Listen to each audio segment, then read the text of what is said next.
Hello, Mohan sir. Welcome on Cine Speaks. How are you? I'm good, Richa. Thank you. सबसे पहले तो Lal Singh Chadha is a big name and you are connected to that film.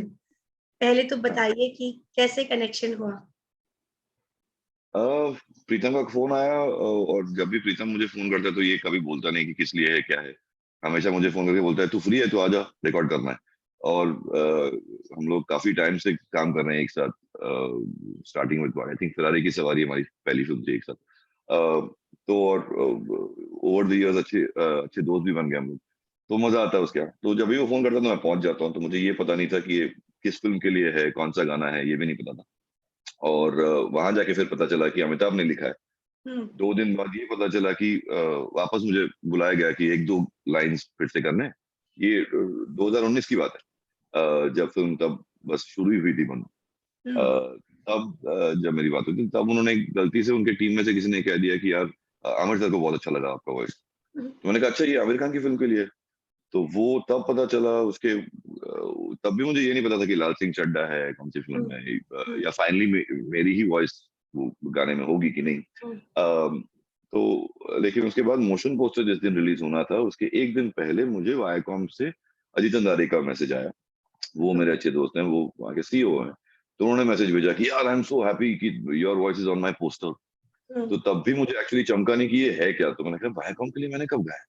तो तब उसने कहा कि नहीं नहीं, लाल सिंह चड्ढा है। और फिर फोन पे जब बात हुई तब मुझे समझ में आया कि अच्छा ये नेक्स्ट।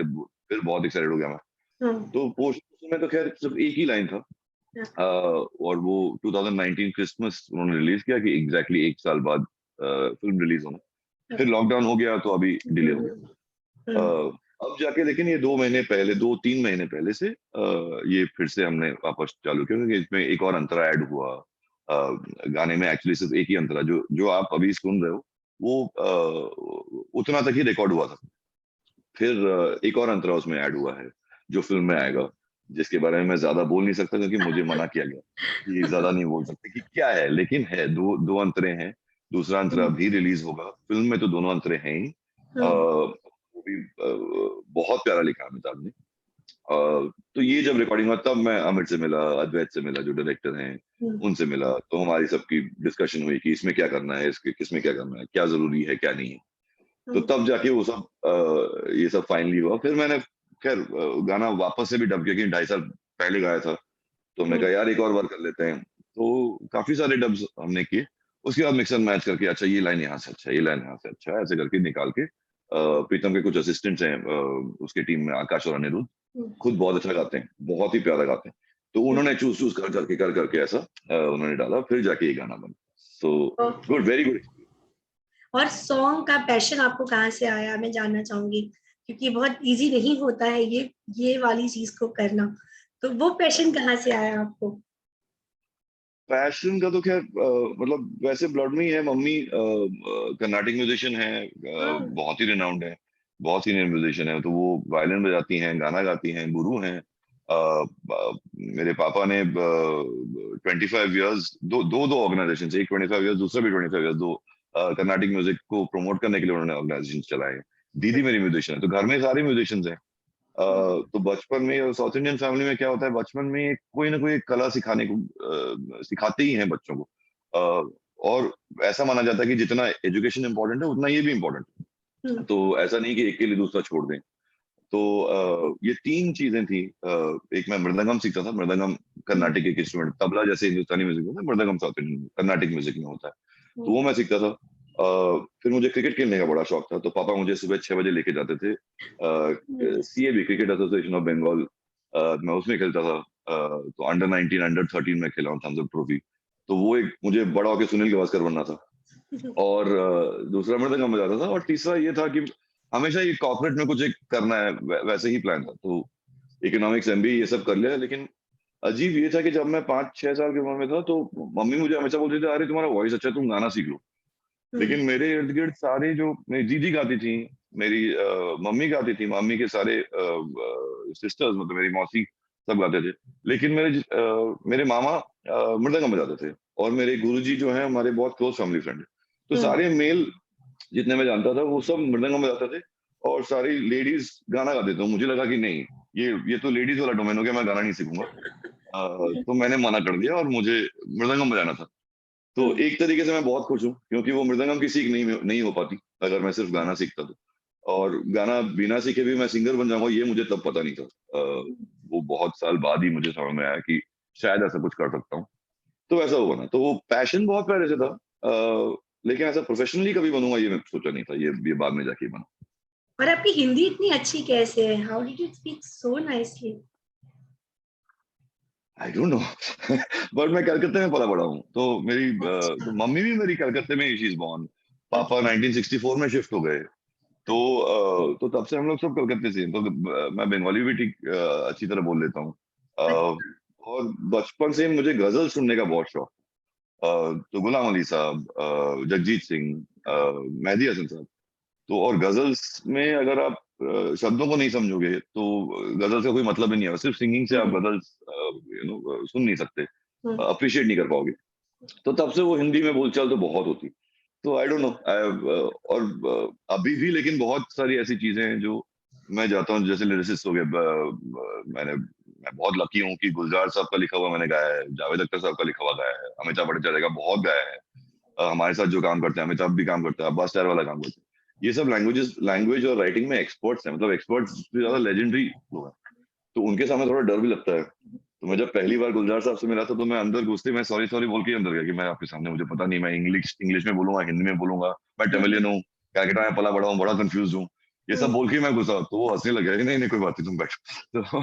तो वो शायद मैं तमिलियन हूँ इसलिए मैं थोड़ा ज्यादा ध्यान देता हूँ, क्योंकि मुझे लगता है कि यार ऐसा नहीं लगना चाहिए थोड़ा एलियन कि बिना बिना भाषा समझे या बिना प्रोनाउंसिएशन समझे मैं गा रहा हूँ। और मेरे सारे गाने, मैं जितना भी गाया हूँ, मुझे लगता है कि ऐसे गानों के लिए ही बोला जाता है जहाँ पे इमोट करना बहुत जरूरी होता है। अ, और मुझे वो बहुत मजा आता है। तो उसमें आप जब तक नहीं समझोगे कि बात कही क्या जा रही है और किस राइट। तरीके से कही जा रही है, तो वो आप नहीं कर सकते। तो ये मेरे लिए एक फॉर्चुनेट वाला सिचुएशन है, अभी भी सीख रहा हूँ। बहुत सारे अजीब अजीब चीजें भी हुई हैं कि जहाँ पे नुक्ता नहीं होना चाहिए वहां पे मैंने नुक्ता डाल के गा दिया, जहाँ पे होना चाहिए वहां पे नहीं डाला। तो ये जैसे खबर खबर में एक गाना है जो हाल ही में रिलीज हुआ था। उसके लिरिसिस्ट और कंपोजर समीर राहत हैं, जो राहत इंदौरी साहब के बेटे। बहुत प्यारा लिखते हैं, बहुत प्यारा बनाते हैं। तो वो भी पता नहीं क्या अजीब सा एक मूड में था जब हम लोग डब कर रहे थे। तो मैं खबर गा रहा था, तो उसने कहा, यार मोहन, खबर में नुक्ता नहीं है, आप खबर गाइए। तो मैंने गा दिया, मिक्स हो गया, मास्टर हो गया। 3 महीने बाद मेरी और किसी के साथ कुछ तो बात हो रही थी कि यार मैं तमिलियन हूँ, तो मुझे ये भी पता नहीं था कि खबर में नुक्ता नहीं है। और जिनके साथ मेरी ये कॉन्वर्सेशन हो रही थी वो उर्दू के महापंडित थे। तो उन्होंने कहा, अरे पागल हो क्या, खबर में नुक्ता है। तब मैंने वापस फोन किया समीर को, समीर ने कहा, अरे हाँ मेरी गलती हो गई। तो वापस मास्टर होने के बाद हमने फिर से डब किया, फिर से वो खबर का खबर किया। तो ऐसी भी चीजें हुई हैं मेरे साथ। तो बट हर बार मुझे कुछ ना कुछ सीखने को मिलता है, तो बड़ा मजा आता क्योंकि मैं एक सिंगर से बात कर रही हूँ और वो गाना ना सुनाए, ऐसा तो हो ही नहीं सकता। तो आपका कोई है। फेवरेट सॉन्ग हो जाए? हाँ, ये कहानी सुना देता हूँ। हम्म, क्या पता हम में है कहानियां हैं, कहानी में हम। पम परररररम, है समंदर का एक कतरा यहाँ है, समंदर है हम। पम पररररम। मैंने कुछ गलत ही गा दिया उसमें, सेकंड लाइन में वापस गाता हूँ रुको। हम समंदर का एक कतरा है यार, समंदर है हम। पम पररररम। बहुत प्यारा लिखा है यार अमिताभ ने, तो मुझे ये सारे लाइंस एक से एक लगते हैं बहुत वो जो। बहुत ब्यूटीफुल। या यार आमिर आमिर खान को कितना नॉलेज है? मतलब म्यूजिक एक्टर तो वो फैबुलस है, बट म्यूजिक हाँ, कितनी नॉलेज है उनका? आप मिले हैं उनसे तो आपने डिस्कशन किया होगा। बहुत ज्यादा। मुझे तो एक्चुअली ये पता नहीं था कि वो पियानो भी आते हैं। तो वो जो ओके। उन्होंने लास्ट तो ये गाने, इस गाने के लिए उन्होंने काफी सारे प्रोमोज डाले थे, कभी क्रिकेट खेलते खेलते हुए, कभी फुटबॉल खेलते हुए, कि मैं कहानी सुनाऊंगा 28 को। तो आई थिंक लास्ट या सेकंड लास्ट कोई एक प्रोमो था जिसमें वो पियानो बजा रहे हैं। ओके। मैंने कहा, अरे वो तेरी, ये तो पियानो में आते हैं। लेकिन मैं तो मिल तो उनके पहले भी चुका था।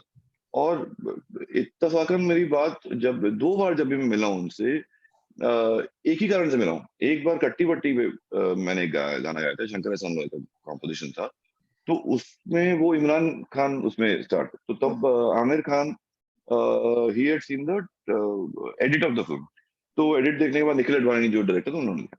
तो तब उन्होंने कहा कि यार ये गाना बहुत प्यारा है, एक गाना है उसमें ओवे जानिए। मैंने कहा बहुत प्यारा है, लेकिन इसमें बहुत सारे पंजाबी वर्ड्स हैं, तो जितने मासेस तक पहुंच पहुंच सकता है ये शायद नहीं पहुंच पाएगा, तो थोड़ा सा सिंप्लीफाई करोगे क्या?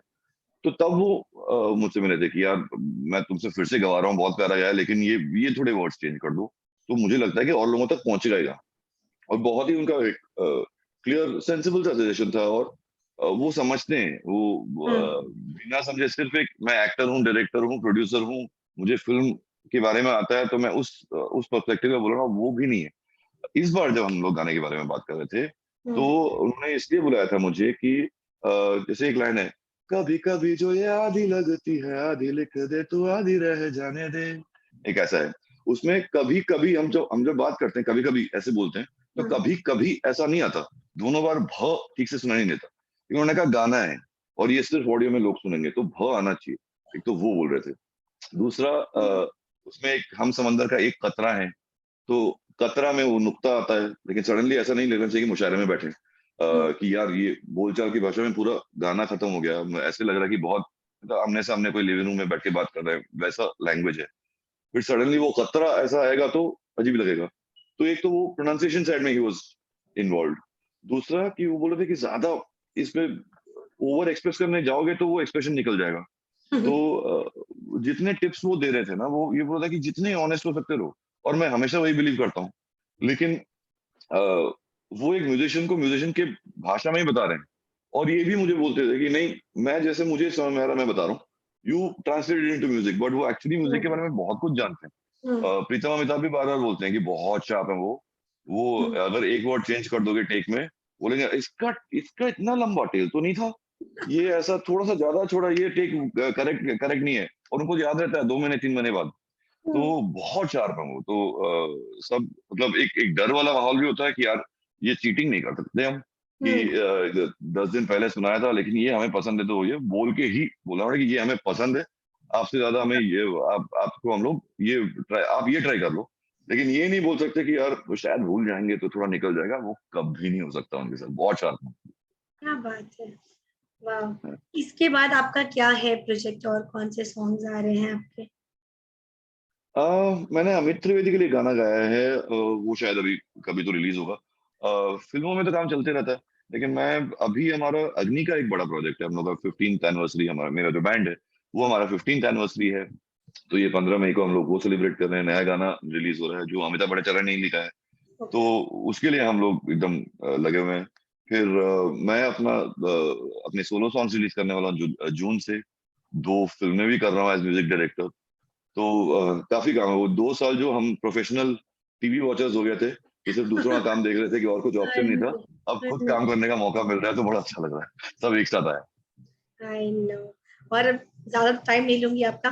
फिल्म के बारे में तो आपको थोड़ा बहुत आइडिया होगा, तो किस तरीके का जॉनर है लाल सिंह चड्ढा, कुछ जान सकते हैं हम लोग, क्या देखने को लाल मिले? सिंह चड्ढा, हाँ Lal Singh Chadha actually Forrest Gump का तो एडेप्टेशन है।